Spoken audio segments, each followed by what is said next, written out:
Service in Paducah has issued a severe thunderstorm warning for central McLean County in northwestern Kentucky, northeastern Hopkins County in northwestern Kentucky, northeastern Webster County in northwestern Kentucky until 4:45 p.m.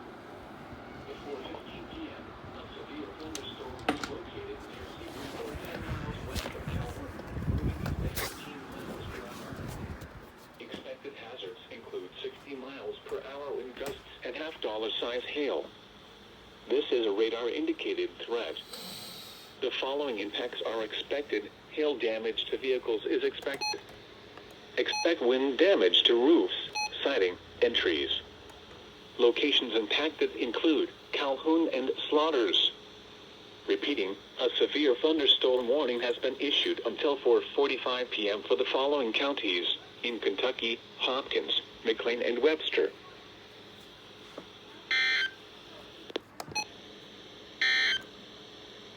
The National